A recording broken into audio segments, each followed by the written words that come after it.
Welcome back to Indie Comics Corner. I'm Chris, and today I want to talk to you about Beneath the Trees Where Nobody Sees. And I don't want to give too much away, but it might be the best book that came out this year. And I know it started coming out last year, but who cares? Before we start, be sure to like the video if you like the video, and subscribe if you want to see more in the future. Beneath the Trees Where Nobody Sees is a 6-issue miniseries published by IDW. It's written and illustrated by Patrick Horvath, with lettering done by Hassan, Otsmane-Elhaou. Set in the small, quaint town of Woodbrook, with a cast of adorable, anthropomorphic characters, we follow Samantha, a local hardware store owner. Samantha loves paint, tools, giving DIY advice, and cutting innocent strangers into small pieces, placing said pieces into paint tins, and burying those tins in the woods. That's right, Samantha's a serial killer. Over the last 20 years, she has killed more than 40 people and buried them in the woods, and she's been successful in this endeavour by following 2 simple rules. Number 1, keep it out of Woodbrook, and number 2, keep it random.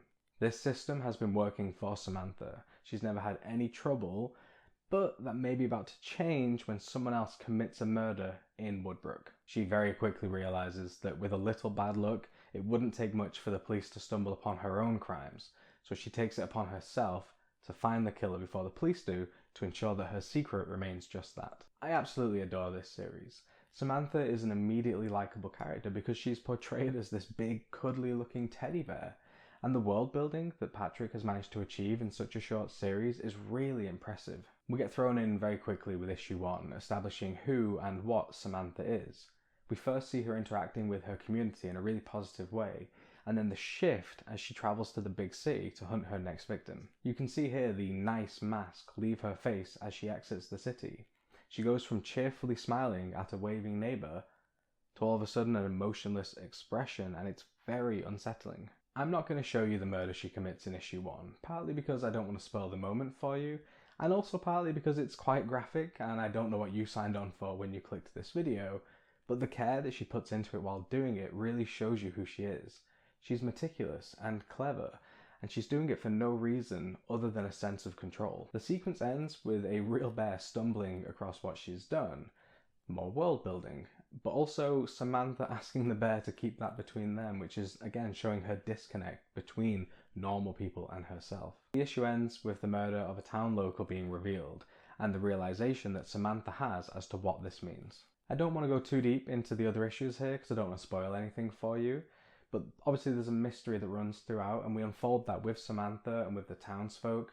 And there's also a lot of twists and turns in the story that I certainly didn't expect. However, I do want to just touch on issue 5 briefly because it gets kind of weird and trippy in a really good way. She finds herself back in the woods, losing control of her life. She can no longer afford to be meticulous and clever, and this is all reflected back at her when she comes face to face with the bear from issue 1.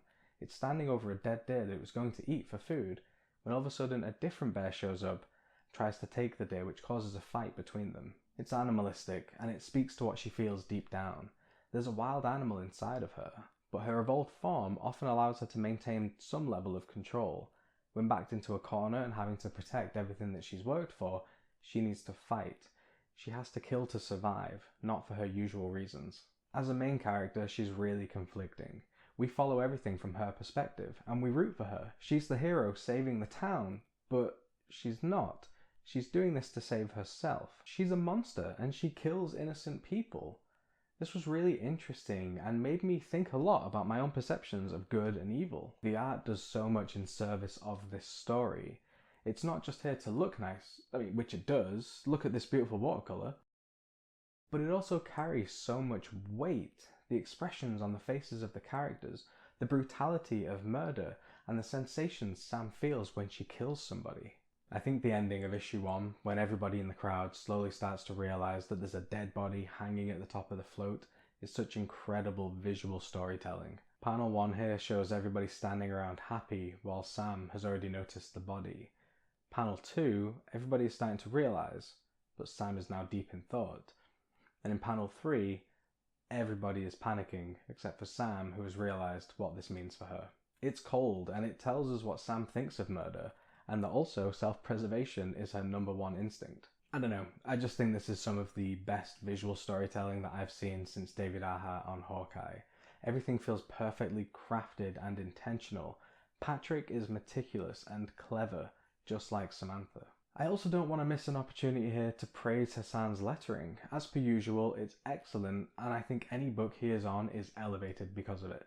I think it's easy to undervalue the work of the letterer. When it's good, people rarely notice. When it's bad, people talk about it. I long have believed that Hass is the best in the business when it comes to lettering, and I would absolutely recommend that you go check out his YouTube channel, Strip Panel Naked, for amazing breakdowns on comic books. Do yourself a favour and pick up this book. Everything about it is fantastic. The story, the art, the world building, the characters, dialogue, lettering, all of it is masterful.